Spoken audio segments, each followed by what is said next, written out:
We come to you live from the OpenSIP Summit in beautiful Amsterdam. Today we have a question from Marvy Bennett.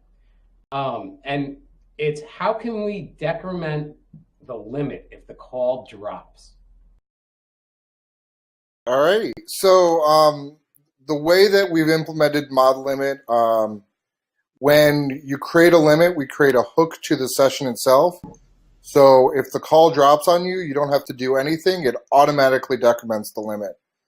The only tricky part about that is what session you attach the limit to. So you need to make sure to execute limit on the session that you want it to decrement if it drops. So whether that be the A leg or the B leg, typically you just run the application on the A leg. If you're actually logically attaching to the B leg, because you want it to follow that leg, you'll need to make sure to do some sort of execute application on the B leg so that it actually runs the app there so that that behavior is attached to the right leg. Then it also handles transfer behavior and things like that. But as far as you don't have to do anything to manually remove the decrement the limit. In the case of the call dropping, we handle that for you. So would there be a scenario where it actually doesn't, and I guess it technically would be like an increment, right? Well, when you it's decremented at the beginning of the call, and then it would increment it after the call. Yeah, that's correct. So it when you run the application, does the decrement, and it puts it back in the pool at the end.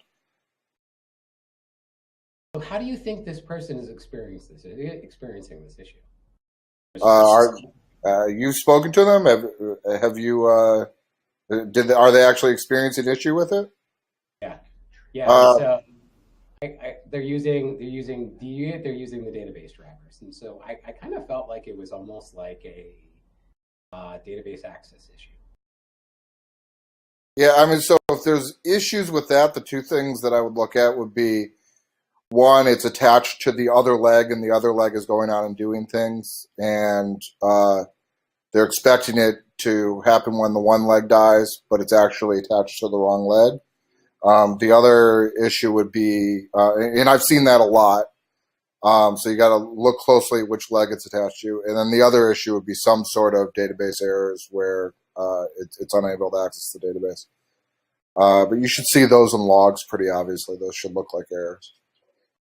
But my guess is it's attached to the wrong leg, and it's some sort of they mean to attach it to the agent, and it's actually the caller that it's attached to. So some sort of scenario like that. I've seen that quite a lot. All right. Well, thank you, Michael. Answers from the very best and most focused people in the world with their own software.